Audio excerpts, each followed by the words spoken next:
Anna had been an easy target for trafficking. As a child, she had bounced among apartments and shelters with her alcoholic mother. Her violent father was in and out of their lives.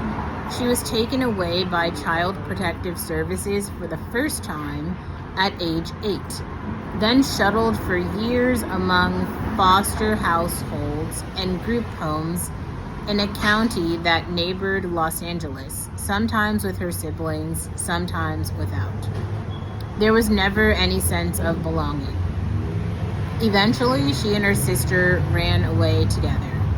Their first night living on the street, Anna was raped by a stranger, she says, but she kept running. If they were going to be on the move, they wanted it to be on their own terms.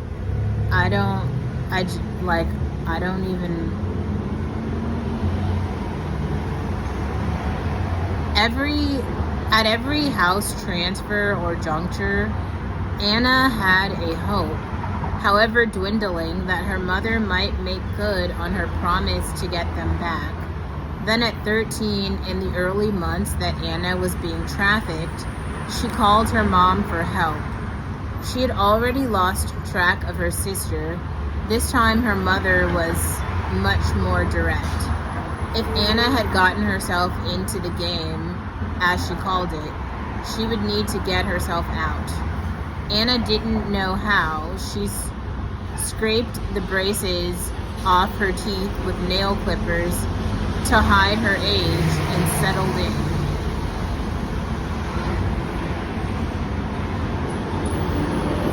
To Anna's mild surprise, no one from the Child Welfare Department seemed to come looking for her either. She wondered if they were relieved to be dealing with one fewer foster kid. It was true that California's foster care system was buckling under the weight of demand. There were too many children, too few good homes, and a caseworker turnover so high that it was nearly impossible to keep track of kids who went missing. More than half of the underage girls pulled from the blade turned out to be from foster care. Even for those who were not runaways, the stories were the same. Traffickers had parked their cars in front of the local group homes, waiting for a chance to approach. There were the Romeo types who would flatter a girl, take her on a few dates, and then send her out to the blade. And then there were the gorilla types who acquired a girl by brute force. By the time Anna was 19, she had been put on the street by at least 17 people, she says. Mostly men, a few women, all of them with fancy cars and strict rules.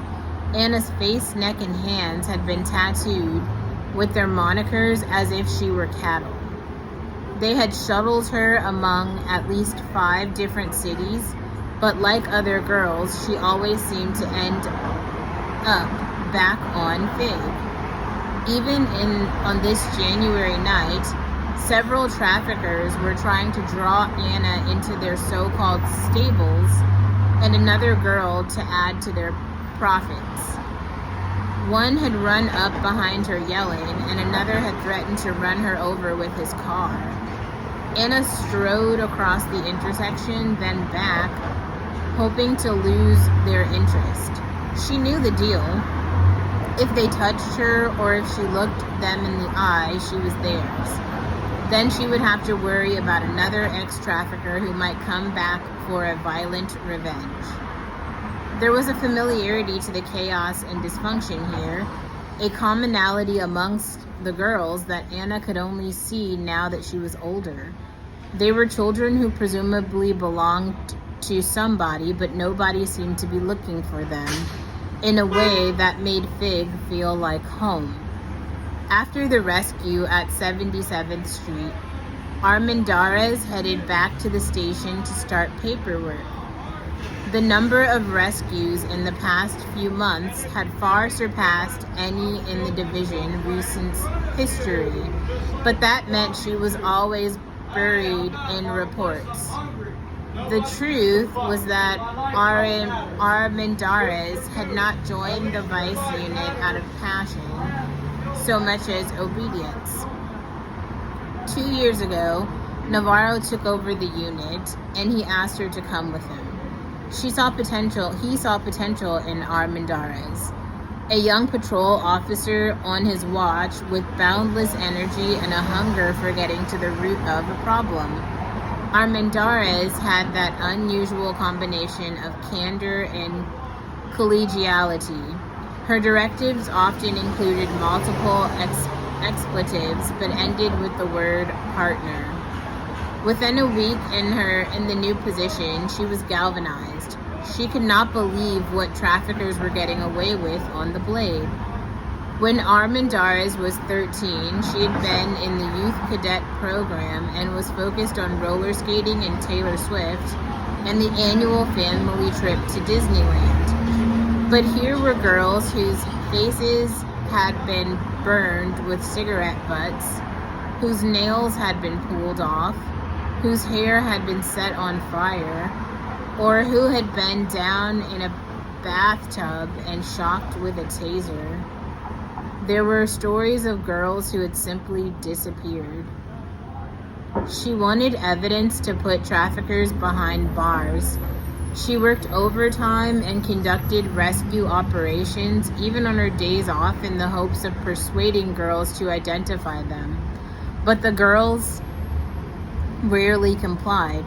Most felt a deep psychological tie to their traffickers, the most consistent authority figure they had ever known. Others knew that flipping on them meant being hunted down as soon as their traffickers were released. Still, when the team brought girls into the unit, strung out on drugs, irate at the officers, and desperate to get back to the Blade, Armendariz alone could often get through to them. She stocked chocolate bars and potato chips and gave them fuzzy socks to replace their stilettos. It was what she would have wanted at 13. Within 8 months, Armendariz was promoted and became the senior officer in the unit, designing creative operations the team could run with its skeleton staff. Fueled by caffeine, nicotine, and Tums, the team's rescues shot up from just 15 in 2023, when SB 357 first took effect, to 54 in 2024, and a fast-rising 2025 figure set to surpass 100. There were days Armendariz took the team out at 6 a.m. and secured multiple rescues before 9. But there was also a depressing reality to the growing list, the number of repeat names. Earlier that night, officers pulled Agina, 15, from the Blade for the 3rd time. Armendariz never met a child with such a street loyalty. Agina's trafficker had just hours earlier split her lip because she smirked at him and threatened to shoot her in the leg if she walked away. She still spit on the officer who asked her to share his identity, and when her cell phone rang, his contact came up as Daddy. Destiny, also 15, was brought in so often she knew the Vice unit's sour candy inventory. Armendariz filled yet another report on her this week. When an officer asked for Destiny's address, she threw her head back, snorting with laughter. "If I lived somewhere, I wouldn't be out here," she said. Destiny told officers she hadn't seen her foster care case manager, who was supposed to be doing monthly meetups, in more than 2 years. It was a similar cycle of rescues with Ashley and Kayla and Safira and Malika and Margie Ruth. After interviewing each girl, Armendariz kept her company for hours until someone from the Department of Children and Family Services came to pick her up.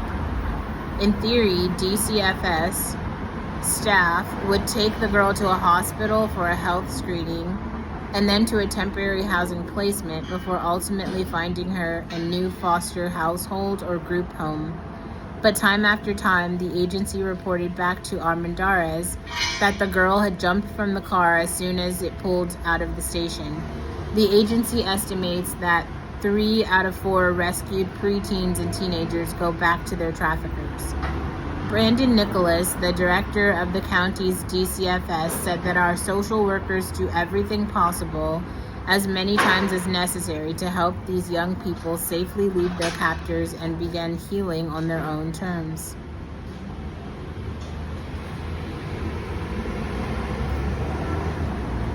Part 3. It's a lot.